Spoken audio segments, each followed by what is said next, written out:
All right. So we went over some revenue sharing stuff at the end of last class. Kind of pick up there. Today's topics will kind of range a little, kind of be a variety. So kind of might seem like we're bouncing around a little bit at first. And then we'll kind of the last 15 minutes talk about the paper. So we're talking a lot about revenues, right? And we're kind of thinking about all the sources of revenue. We talked about revenue sharing. We also have to think about maybe some of the different costs, right? Even if it's not marginal costs, like what are some of the fixed costs to some of these teams? So primarily, right, the main cost driver is going to be salaries. Like if you look across any of the professional leagues, their major costs are going to be salaries. There's obviously other costs that are involved, travel, electricity for the venue, like maybe they put out some marketing materials, player development, but primarily we're going to be thinking about player salaries.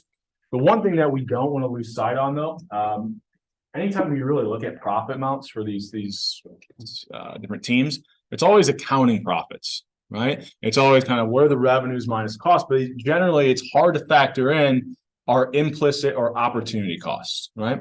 So if you think about kind of what is the biggest opportunity cost for these teams, it's basically what city are they not located in, right? So if I'm if I'm in, I don't know, LA or something, right? What's the opportunity? Sorry, if I'm in, let's do a different one, Phoenix, right? How much money could I be making if my same team with the same quality was located in Los Angeles, right? And so, and this probably isn't like year to year, you might be thinking about like over the next 20, 30 years, right? So these opportunity costs are really going to be by foregoing being located in other cities, right? So if the opportunity costs get high enough, right? So let's say I'm making, I don't know, $100 million by being in Phoenix, but I know that if I move to LA, I could make 200 million, right?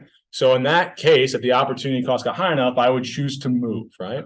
But then you say, well, but look, if you move, you have to build a whole new stadium, which might cost 300 million. Well, now it doesn't make, set. Well, you could, play around with the numbers, but there could be, cost to relocating that if they, were great enough as well, we would see teams not choose to, right? But a lot of time they kind of meet this, what word am I looking for? Like there's a threshold where they get high enough, these opportunity costs get high enough, we see these teams relocate. So you see this, recently, here's a couple examples over like Montreal kind of moving to DC, Seattle moving to Oklahoma City, and then kind of more recently in the NFL, we had two teams relocate to be in Los Angeles, right? Leaving St. Louis and San Diego. Right. So a lot of times, you're going to see this. They're moving obviously to like larger markets, and things change over time, right? Cities grow, or some cities take a downward trajectory, and so we might see teams relocating because they're aware of the opportunity cost. They're aware of how much more money they can make in LA than in St. Louis, right? Or you choose kind of your example, right? But this is the idea. We can start thinking about opportunity cost applying to these teams as well.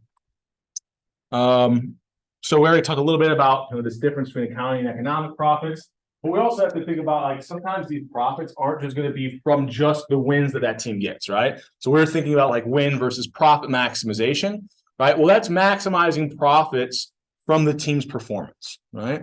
However, we have to remember that these owners sometimes own several things, so it gets a little bit more complicated. So, if you think about Jerry Jones, like he may be simply win maximizing, but there's also people who might view their team as a marketing product for their larger business, right? So the really good examples of this, like Japanese baseball, like every team is owned by like a large corporation who essentially uses that team as a kind of an advertisement, right, for whatever their products they're selling, right? And it's kind of sometimes, individual by individual, whether or not they're trying to maximize profits, whether or not they're trying to win maximize. So it gets a little bit kind of harder to measure. We talked a little bit about vertical integration already, so I don't have to really kind of hit on this again. And it might look like, for some teams, we might look like there's negative accounting profits. But if they're making money in other markets, for example, through the advertisements they sell on their networks that they also own, right? Well, then that makes up for it, right? So even though I'm operating my team at a negative accounting profit, if I'm making more money, right, than I'm losing from my team, but I'm making more money on the advertisements I'm selling to the network I own, then I'd be net positive, right? So it's not just the team, especially if we have vertical integration going on. The team is not selling, right, their games. We talked about that last class. They're not selling their games at as high of a cost to themselves, right? So if they were selling to another network, they could charge a much higher price, bringing in more revenue, right? So the accounting profits aren't always necessarily an indicator of whether or not this is a profitable venture for whoever owns the team, right? Especially if they've got a vertically integrated market where they also own the network putting the games on. Okay. All right, so it kind of wraps up a little bit of what we were talking about, just thinking about costs and revenues. We're going to have to switch or transition here to thinking about what are the leagues' kind of roles, like how do the leagues help out the teams, right? So the whole, within every single league, we've got 30, 32 teams, depending on what league we're looking at. But every single team has an interest in being better, right, and winning more games, but they also have just a general interest in the league doing better, right? Because when the league benefits, right, they go rising tides, lifts all boats, right? So they also have kind of a common interest to see the league promoted, right? So another kind of role that the league has is to set the rules, right? They want to kind of make sure that, if wins are generating revenue, we want to make sure that kind of the rules are fair for every team. But we also might want to make sure, look, if there's things that could be changed to the sport that could then generate even more revenue, we want those to be done as well. So initially, you might think about just kind of how the game is played, but really more recently, this was initially when the league started, it was to set rules to make sure that it was fair play. But really now the role of leagues in terms of changing rules is to try to get more eyeballs, right? Or try to drive up the demand for that sport, right? So if we think about some examples, right, we've seen it more recently, I forget what the exact year was, but there used to not be a three-point line in basketball, right? They put a three-point line in, we start to see way more points being scored in the game. It adds a different dimension, demand is increased, right? You could actually kind of, a project idea could be something like, all right, after we saw this rule change, did we see TV viewership? Did we see attendance increase in these leagues? Right? Right. Helmet to helmet rules. Right. Sounds like it's kind of the opposite, right? But if the league knew, when we're seeing people getting concussed on the field, that's not something people want to see. So let's try to put a rule in that's going to limit that. Right. There's other examples as well. They play around with the height of the. I think baseball did something with the actual balls this past season, and essentially trying to get it so that there's more runs scored, right? You want to have more action, you want to drive the demand curve up, right? So that's another kind of role we see leagues take on. They might also alter off-game rules for the same kind of idea, right? My sport's going to tank if everyone, if I'm watching baseball and people don't like people that are all juiced up on steroids, right? Maybe I want to get rid of that from my sport. Or, I don't want to make sure that players aren't throwing games, so I'll outlaw betting, right? It's the same kind of idea for changing the rules for the game, right? You're just trying to make it so that your league is more marketable, that your league can generate more revenue, right? So that isn't anything wild here. I think that makes sense. The league will also limit entry, right? So if I want to start an NBA team, right, I can't just build a stadium, pay player. I have to actually be allowed to enter the NBA, right? They have to decide that they want another team. In fact, the owners typically vote on this, right? So one of the roles that these leagues have is limiting entry, right? Because if I've got 300 instead of 30 teams, what's going to happen to the product? Well, if we think about there's diminishing returns, if I want to have 300 teams instead of 30, what's going to be true about the overall quality of those 300 teams? It's going to go down, right? If If I have lower overall quality, what's going to happen to demand for my sport? It's going to go down. Everyone's going to see this shift in their demand and marginal revenue curves, right? And some of them may then choose to not want to be part of the league anymore, right? So we want to make sure that we have kind of the optimal number of teams, right? So how would we choose the optimal size? Like it's kind of arrived to being, like I said, 30, 32, if we look across the different leagues, but how did it get to that point, right? Excuse me. Well, we know that when we have more teams, we can generate more revenue, right? But that as we have more teams, that quality is falling. So we kind of have this marginal revenue that's declining, right? It's not like a constant marginal revenue where every team I add adds $100 million. As I add more teams, that amount that it's getting added in starts to drop, right? So we know we have kind of this diminishing returns or this downward sloping marginal revenue curve from adding teams. So we'll start thinking about, we can model this where the output that the league is trying to choose, or the optimal kind of the thing that they're trying to figure out what the optimal level is the number of teams they want in the league, right? And there's going to be some additional revenue generated from adding each additional team. You know, at some point you might think, well, maybe at some point it becomes negative because you start eating into the quality of your teams, right? You've added way too many. Okay. Now, where's the optimal point? Well, we add marginal revenue. What else do we need? Marginal costs, right? So we can think about it as, sorry, I said too many teams. I already mentioned that. Too many teams that hurt competition, potentially driving marginal revenue to be negative. We can also think about it as I add more teams, it's going to increase my costs as well, right? So initially, if I just had like, you think of like the progression of some leagues, like it used to be like in baseball, most of your teams were kind of on the East Coast. If I then start adding teams from across the country, my travel costs now go up. Also, as I add more teams, I just have higher administrative costs. And so you can kind of think of, you can think about this as you've got this marginal cost, and it's probably increasing, but at a pretty low rate, right? In fact, it wouldn't be the wildest assumption to kind of make it constant, right? But for the sake of this example, right, I've got it kind of slightly upward sloped. So we can then think about, here's my optimal number of teams, right? Where does marginal cost hit marginal revenue? It's as simple as that. A lot of what we're doing, a lot of things that we can analyze are as simple as just, for every team where the additional revenue is greater than the additional cost of adding the team, then sure, we want to add that team, right? And so we'll do that up to the point where they're exactly equal to each other.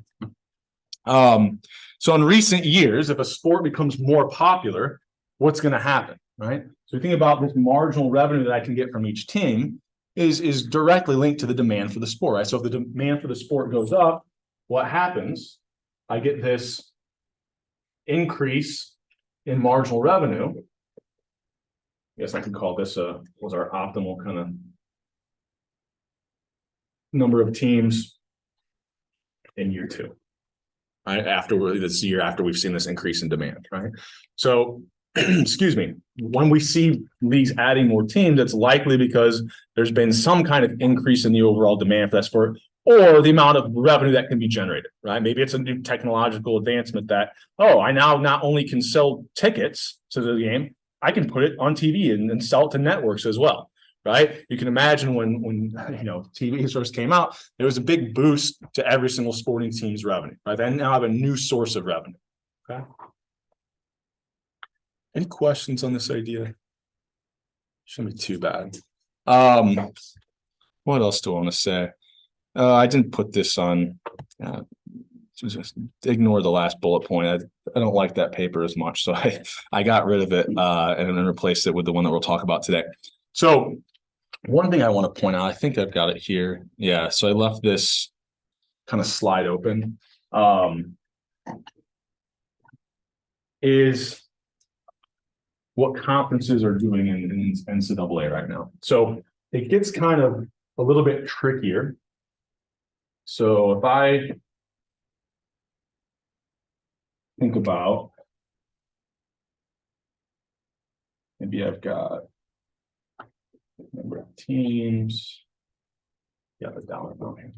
So generally think about these as kind of professional leagues, like they're choosing the number of teams they have. But also you can think of this as like conferences, choose the number of people that they're adding to their conference in college football or basketball. So it's likely, like I said, we can even make it kind of simplify it to having, well, no, I don't want to do this. Actually, we'll say that they have an increasing marginal cost as well, just to kind of keep it consistent with what I just did. So let's say that there's some marginal revenue curve from adding these first few teams, right? But that if I can get to a certain threshold, right, then maybe I can have like a conference championship, right? So if there was no kind of conference championship, we would kind of expect just to see this kind of constant marginal revenue, right? If I've got 8 teams in my conference, I don't have enough teams to kind of have this conference championship game. So I have no possibility of getting into maybe like the college playoff series or whatever it is. Like that's the kind of, or at least the probability is diminished, right? As I add more teams, as I add more high quality teams, what's happening is my probability of making it into that college playoffs tournament or college playoff for football, or you think about making it into the NCAA tournament for basketball, for March Madness, right? That probability increases. I might have higher expected marginal revenue now. So there might be a certain number of teams where I actually see, if I go from having 8 to 10 teams, I can now have a conference championship, and I see a jump up in marginal revenue, right? So it may be that there's kind of these different thresholds if I add in a certain number of teams where I greatly increase the probability of making it into these other tournaments where I can generate even more revenue. And so I might actually see my marginal revenue curve kind of jump up at that number of teams. All right. So what would this predict? Well, before we didn't have like, if we didn't have this college football playoff, right? And it was just you get into these different bowls, right? Didn't really matter so much the number of teams that I had, right? I was kind of operating like, yeah, add more teams, they're adding revenue, but it's not completely opening up a new revenue source. Now with the college football playoff series, right? If I need a conference championship game to be able to have enough wins to get into it, well, I now have this kind of shift or this jump up in the marginal revenue curve. It now may, before, call this before, the number of optimal teams would have been much lower than after it was kind of instituted. And so it can get some weird things going on where you might actually see these kind of jumps up, right? Or they're not a constant or not a continuous marginal revenue curve, which this model would predict. We would see a lot more conferences adding teams to be able to have those conference championships, which is what we kind of see play out. Right? Any questions on this idea? This isn't too bad. Okay. So let's say we look at a historic example to think a little bit more about this as well. We go back far enough in Major League Baseball history, there used to be 2 completely different leagues, the National and the American League, right? So they limited their they limited their league. They had eight teams, right? So if you start to see increases in population, right, or anything that increases demand into the sport, then you're going to think that, okay, over time, right, I'm increasing that marginal revenue curve, I should start adding more teams, right? Over time, it's going to become more profitable, right? Or the marginal revenue curve is going to shift up, right? So as all these, going back in like the beginning of the last century, right, we're seeing a huge boom in population as well as income. And so we see a lot more cities able to kind of have a profitable baseball team, right? So the problem was the National League didn't react to this, right? So they kind of saw this as, we're going to stay in these same 8 cities. So what happens is somebody else starts to realize, well, there's this huge additional, marginal revenue curve is shifted up, right? And we can actually locate in these different cities and have profitable teams, right? So if the league doesn't react and doesn't choose the optimal number of teams, at some point, there will be enough cities to where you could have an entirely different league facing the same marginal revenue curve you face, but for 8 different cities, right? But that's just if you don't adjust that optimal number, right? So what we saw happen was they perceived this marginal revenue curve to be lower than it was. We saw the American League kind of pop up, able to kind of have teams in these different cities that had enough revenue they could generate to have a profitable team, and you kind of get this competing league. Well, why is a competing league bad? Well, because I no longer have monopoly power. So if you're even thinking about like my ticket market, if another league puts a team in the same city, like New York, right? I already have a baseball team there, but then this other league, like the American League, comes in, they put another, team in New York. Well, now I don't have monopoly power. If somebody wants to go to a baseball game, and a professional baseball game in New York, they have choices, right? So I no longer have that twice as steep marginal revenue curve that I'm making decisions based off of. I have to kind of compete with another league. We kind of compete back up to to the price where we would see under perfect competition. Okay. Or maybe a duopoly model or something like that. So if I'm thinking about this, right, let's say I've got two competing leagues, right? So League One has a larger number of teams than League Two, right? I know that the marginal revenue of the last team that's added in League One has to be what compared to the marginal revenue of the last team added in League Two, right? And we'll assume they have kind of identical marginal costs, right? So if I've got this increasing marginal cost curve, and I then start to think about, I've got two different leagues. Okay? So what has to be true about the marginal revenue curve of League One relative to League Two? If League One is choosing a higher number of teams, what has to be true about its marginal revenue curve? Yeah, it would have to be higher, right? Because I know that the optimal number is going to be where marginal revenue, it's marginal cost. So we know that League Two is going to have a lower number of teams, right? But this is where we'll start thinking about, it's not just the marginal revenue curve, right? But we can think about here, what's the marginal revenue of the last team added, right? So whatever the optimal number of teams is, the marginal revenue of the last team added would not be my entire marginal revenue curve, but where I'm at on that marginal revenue curve, right? So for League One, the marginal revenue of the last team added should be greater than the marginal revenue of the last team added for League Two, right? And we can start to analyze things like this in our win and profit maximization markets as well, right? Excuse me, just because we have differences in our marginal revenue curves, wherever we choose the optimal point to be, the marginal revenue of the last number of teams or the last optimal win that I chose might be very different, right? So here, we think League One should have a higher marginal revenue curve, but also the last team they added should have a higher marginal revenue than the last team added in League One, or sorry, League Two. Questions? Is that making sense there? Any questions on that? All right. I kind of already went over this. The idea of kind of bumping up to 12 teams, or we might see this shift in our marginal revenue curve, kind of this jump up. Which is kind of surprising that you do have some leagues, and maybe they just don't believe their quality is high enough, so it's not advantageous to add more. Also, the Big Ten, I should update this because right, they just added USC and UCLA, which you can kind of imagine. What do they think? So they must believe that by adding those teams, right, the additional revenue they can generate has to be greater than the additional costs. Part of this is not going to be that, is going to be more so if the governing body of like the NCAA, that works a little bit differently in our professional leagues, allows some of this to occur, right? Because you can imagine, like, if the Big Ten really, I think for most conferences, it's probably optimal to have teams that are near LA, right? It's just that, just the,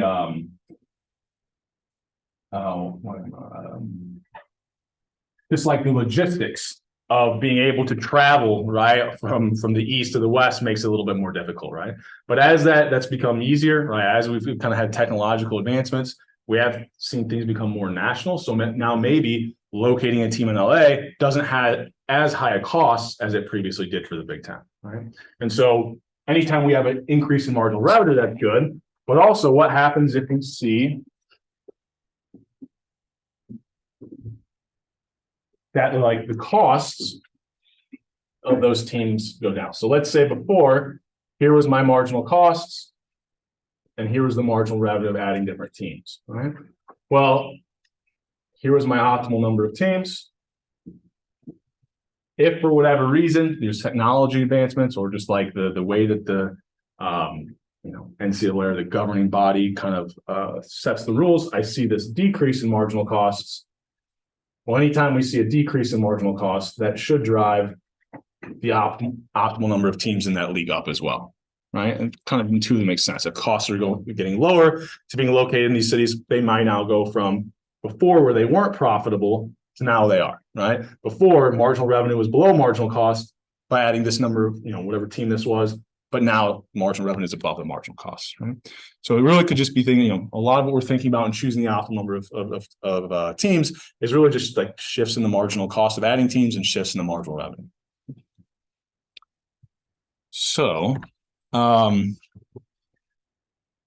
couple more interesting things that are related to adding teams to our league, right? So once we start adding these teams we believe are going to be profitable, what cities do we choose, right? Well, it's always good for a team to have a local monopoly. I mentioned that, you don't really want to have two teams in the same city because then they're going to lose some of their monopoly power. Now, because you have like historic teams, like some fan bases, you might, if we're thinking about what would have monopoly power in, well, if I have a monopoly in the market for professional baseball in New York, no, neither team has a monopoly in that. But the New York Yankees have a monopoly over New York Yankee games, right? If there's fans that they don't want to just watch a baseball game, they want to watch the Yankees, right? Well, then they still kind of keep some of that monopoly power, right? But if you got, don't have old fan bases and you kind of throw two teams like you did in the NFL into LA, well, now, people in LA, they just want to go out and do things, right? They may not have any allegiance to either one of these teams. And so now they become more like closer substitutes, and we do lose some of our monopoly power. So they would like to guarantee this, right? If we think about the national product, we would then think about this as like each team has some power or some monopoly power. It's going to probably be less of like each team won't have a monopoly, but it's going to be more of a monopolistically competitive model, right? Where we're all sharing the overall demand for, say, professional baseball, but then each of us has a differentiated product. So we're getting kind of like a portion of the demand curve and have some monopoly power there, right? So why then, or do we see there be two teams? Well, it's that the demand is high enough that even though we're losing some of that monopoly power, so we're losing a little bit of profits that, by competing with this other team, that the city is so great in size that I can make up for that, right? That I can generate so much more additional revenue that I'm okay from the profits or the revenue I'm losing out on by not being able to behave as a pure monopolist, right? So if we have high enough populations or high enough kind of demand for that sport, like I said, I usually use population, but it could be other things that drive the demand up, then we might actually see that it makes sense for there to be two teams in that city. Does that make sense to what I'm saying? Okay. But what is interesting is the leagues try to protect existing teams and try to prevent like they might, the leagues think that they're smarter than the teams sometimes. And so they might want to say, look, I know you think going to that city is going to be more profitable for you, but it's actually worse for the league overall, right? So there's actually penalties, and I don't know if the NHL, I left it out here. I think I looked it up. I'm surprised that they didn't have one, but the other three professional leagues have a rule where if you move within a certain number of miles of an existing team, you have to pay that team. So I think it was, I think Major League Baseball, the last time you had it occur, they had a pretty lower fee. That was also a significant number of years ago. When you had these teams both kind of joining LA, they both had to pay a fee because they were moving within certain miles of each other. And I think they had $645 million. It's like a rough reported amount, so you kind of have to believe the league that that's how much they were charging. But I mean, that's a lot of money to pay to locate to LA. So what must have been true about the LA market? The additional revenue that they could generate by relocating, right, was way more than the $645 million cost, right? Which is wild to me. But I mean, these are some of the numbers that we're talking about. Yeah, $5 billion build the stadium. Well, yeah, you have to, yeah, that's not the only cost, right?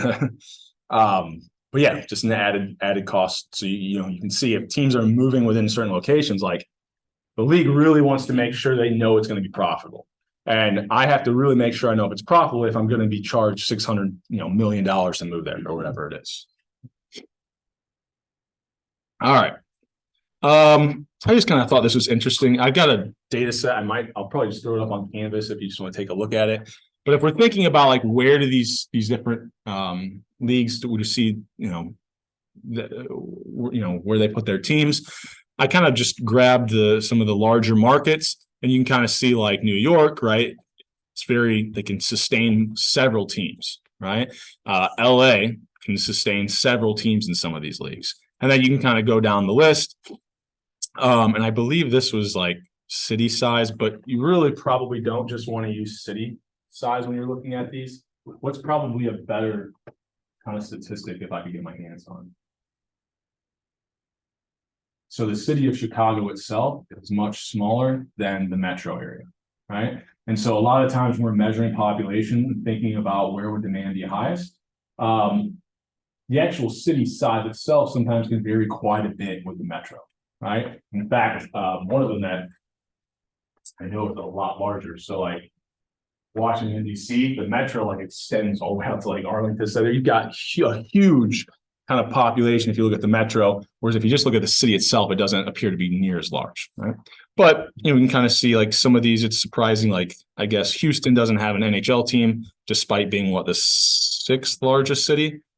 But what could probably explain that? So it's not just population. It's not just population. There's demand differences because of the type of sport. So it's, using this to indicate population matters, but it's not everything. Right? Where do I want to go here? I want to make sure we have enough time. So let me see. Skip around a little bit here today.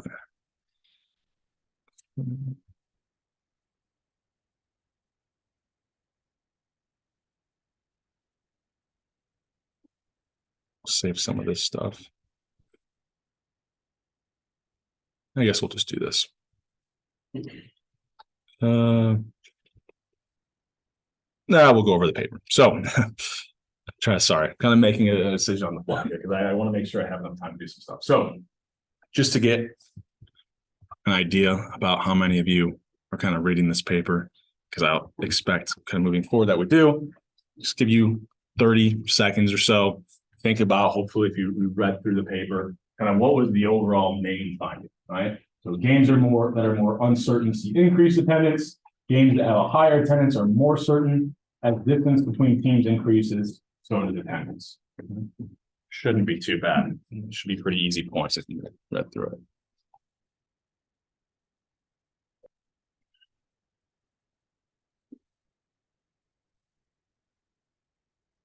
All right. Everybody got a recorded response in. I think there's 18 of us. Am I counting wrong? Oh, okay.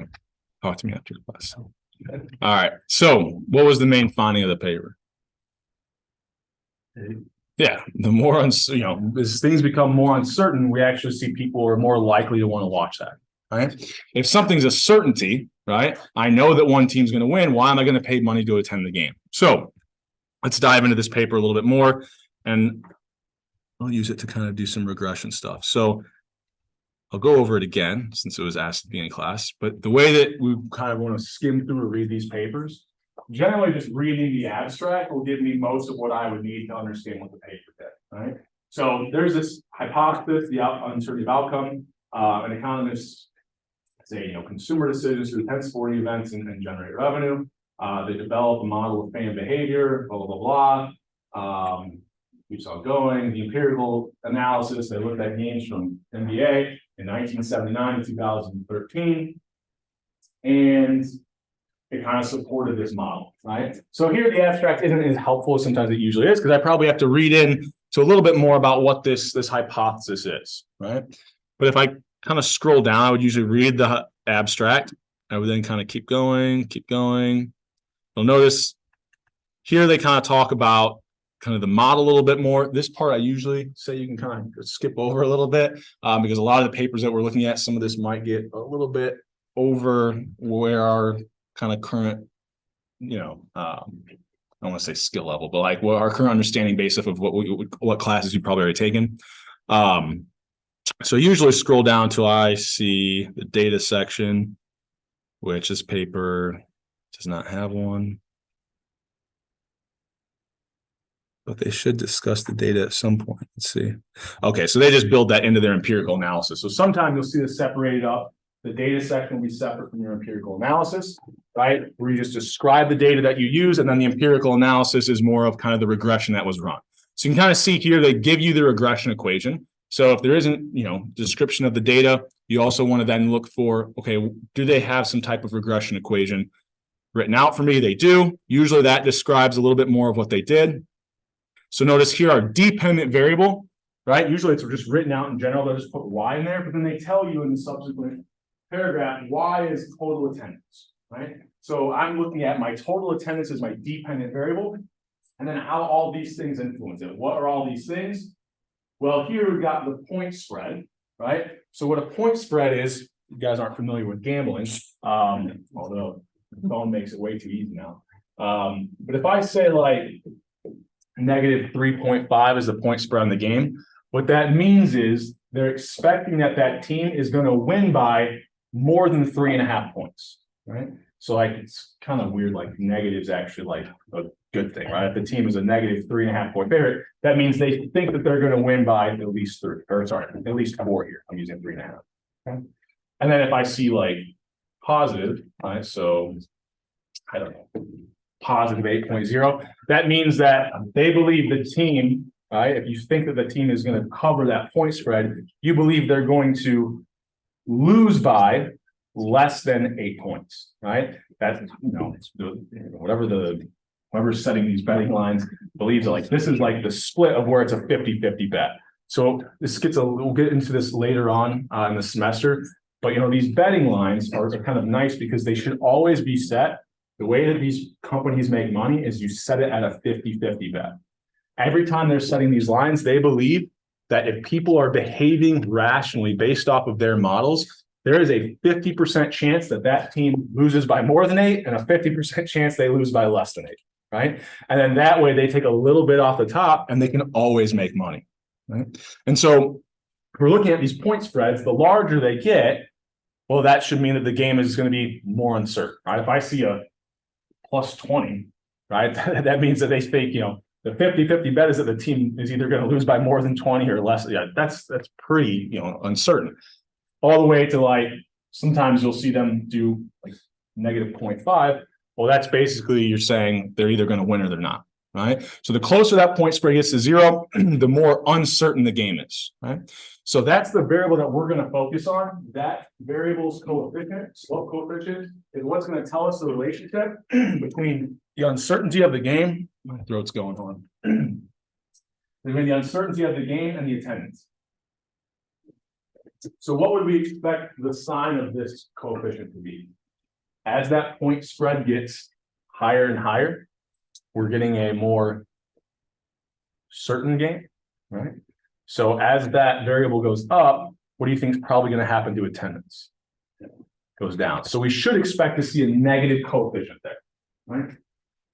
Then they kind of tell you, there's time varying characteristics. So these are like different variables for the team, the visiting team and the home team. It looks like it's H is other factors that are time invariant, so things that don't change over time, so like city's location or something like that. So they're throwing a bunch of other control variables to kind of control for like the quality of the teams, prior to that game. And then if we scroll down, the other thing, so they've got month, they've got the day that it was played on, all these great things. So let's keep going. I usually then try to look for tables, right? I've got the regression equation, I've got the main idea. Now I'm looking at these tables. So here they just kind of report some summary statistics. This is something that every paper is going to do. This is something you want to do in your project where you're just putting together kind of what are the mean and standard deviation of all the variables that I'm using in my regression, right? So we can keep going down. next thing I'm going to look for is, okay, here's my first regression table, right? So this is where I kind of get the answer, right? So each column here is going to represent a different regression, right? So the first column, they ran that regression across every single observation, right? And they find a significant positive effect, or sorry, positive, a significant negative effect, whereas the point spread goes up, the games are becoming more certain, you see attendance fall, right? In fact, the way that we can interpret this is that for every additional point that spread increases by, the predicted attendance decreases by 22.6 people, right? So, I want to know, well, what if it goes from being a 0 point spread to 10, or I see a 10 unit increase? Well, if this is the effect of one more point, the effect of 10 points would just be that times 10, right?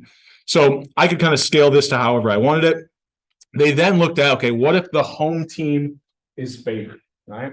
So you've got a home team that's favored and the game is very certain, right? You're getting an increase in the point spread. Well, there you see an even greater decrease, right? Because the people in the area, like, if they know that, they can go watch this home team at any other time, like they really want to make sure that it's going to be a good game. We see an even greater decrease in attendance there. And that all they did was they just limited it just to the games where a home team was favored. Okay. Any questions on that idea? So what if I'm looking at some of these other ones? How would I interpret some of these other variables? Okay. So here I looked at, or they looked at the metro, basically the metro population of what where the home team was at. So here they found that for every additional, I'm guessing they didn't measure this in single people, but maybe it was like, let's assume that the variable was just each person, like they didn't make it in the thousands or something. Then for each additional person, we kind of expected, that was in the metro area, we expected the attendance of the game to go up by 0.01, right? That kind of makes sense. If there's one more person in the city, we shouldn't expect to see a huge increase in attendance, right? But as we add more and more people, we would expect that, there will be more people attending the game. It's just that this is the effect of one unit, right? So then I think, what's the effect if I have a million people? Well, if this is the effect of having one more person, the effect of having a million more people would be that times a million, right? So I sometimes might want to scale these variables up to be a little bit more practical. Okay. You kind of notice some other things that make sense. That's another thing. You just want to look at regression output and just think, does that relationship make sense? Right? Because if you see something that really seems to go against your intuition, you might question exactly what they were doing, right? Or did they cherry pick the data or do something kind of odd there? So, like, for instance, having more all-star players on the team, yeah, has a positive, that makes sense. It has a positive effect in attendance. If my visiting team has more all-stars, what's interesting there is it actually has about the same effect on attendance as well. People just want to see higher quality people playing this game. And then you can kind of go through the rest of them as well and kind of think, oh, so this makes sense, right? We keep going down here. So they then try to do something that's a little bit more tricky, and I think I'll probably hold off on this until the paper we talk about next week, but I'll introduce the idea here. So they include additional controls like distance that the visiting team was from the home team. You kind of expect, right? There's fewer visiting fans who are going to attend the game if the game is further away, right? If my favorite sports team is in New York, or I live in New York, and they're playing in LA, it's way less likely I'm going to go attend that game than if they're playing in Philadelphia or something, right? Because it's easier to call. So they throw in some additional controls, but then they also start interacting variables, right? So we'll talk about interaction terms and kind of how we interpret those coefficients next week. It gets a little bit more tricky, but that's essentially what they were doing in this table, throwing in some additional controls as well as these interaction terms, which I said we'll talk about in the next week's paper. And then kind of they had a final table, which is basically the same kind of stuff they had before. They did something slightly different, where they just include this additional variable distance, but they're getting a really similar effect they found in the table 2 or whatever it was that we looked at. Okay. So one thing I wanted to point out today, or kind of a tool to give you, is if you go up to the beginning of these papers that we've been looking at, there's usually like an introduction, and I don't think this one has one, but right, they're mentioning like a lot of other papers, right? So they're starting to use kind of references. So for your project, I want you to have at least 3 articles, right, that you can reference, okay? At least 3 articles that you kind of summarize and say, okay, here's some stuff that people have already looked at, and here's how it's related to the question I'm answering, right? So how might I do that? Well, let's say I had this uncertainty one, right? Outcome uncertainty and you know, whether or not people are attending the game. So if I go here, and I'm just going to I know the shortcut, so I should automatically plug in there for me. So, oops. If I type in scholar.google.com, it sends me to Google Scholar. There's probably other ways to get there, but it's just, that's the actual website, right? So once you're on Google Scholar, anything you search for, it's only going to search the database that has peer-reviewed publications on it, right? So these are things that have been put out in different journals. Sometimes it even has things that haven't been published yet, but that are like works in progress that someone's put out there. So let's say I'm interested in game uncertainty and attendance, right? It pulls up all these papers for me. Usually it kind of puts the ones that have higher citations a little bit higher. But, you know, you've then got links to access these papers, right? So, you know, a lot of time, all you can really look at is the title here and a little explanation. You can start to look through these papers and figure out, okay, is this related to the topic for my project? This might be a good thing to be able to reference in that introduction or that literature review section, right? So sometimes they separate the introduction and the literature review into 2 separate sections. We'll kind of see some examples of papers like that. I'll make sure I grab one that has that next week. But even if you just mold them all into one, you need to be mentioning some of the previous work that's been done on this topic, right? And then, you know, you click on the link to the side here, and it usually pops the paper up for you. Now, if you're doing this and sometimes you get, like we don't have subscriptions at Ball State to every journal. So notice, I don't know if there's one. So like this one doesn't have a link. You can just search for it on Ball State, or sometimes like the library, you can get it from other locations. If for whatever reason you see a paper and you think, I bet, like just based off the title, that probably is a paper I'd want to use and summarize for my project, and you can't access it, reach out to me. I have some ways that I can access it that aren't available to you, and can probably get you at least a version of it, right? But yeah, you want at least 3 of those articles that you can mention and summarize in your project, okay? So before we get out of here, another thing that I'll kind of mention about when we go through these papers, right? So one thing we should always be thinking about as well is what's something that the paper could have done differently, right? Or if we were trying to criticize it, you know, what might be some criticisms that we have. So if they're simply looking at the point spreads here as kind of a measure of whether or not the game uncertainty, what might be something else that they could have done, right? Maybe what's a different approach they could have taken. So point spread is like someone else setting this thing. What's another statistic or another variable I could look at? Yeah. Record. Yeah. So maybe I want to look at record, but I can't just look at that team's record. What do I need to do? Do something like the difference in the win percentages, maybe, right? So I always think about like different variables that I could use to measure whatever that's, specific to the papers, but like here, well, how are some different ways we can measure uncertainty? Right. So I think about differences in win percentages, right? We might also not want to just look at attendance, right? Maybe, I want to run the regression for attendance, but I'm also interested in, look, does this uncertainty also apply to TV views, right? If I can get my hand on some, TV viewership data, I might want to run both regressions, right? Why not, put both of that in there? I have 2 forms of evidence that I'm seeing this increase in demand for the sport, right? You could also think about, what's maybe the advantage of the NBA versus other sports, right? Maybe if I'm thinking about, I really want to know about uncertainty, right? And I've got a lot more variation, maybe if I'm looking at, boxing, right? Or something like that. So I always want to kind of question what they were doing, why they chose the league they did, why they chose the different variables they did. Did this one like counter in like the day of the week?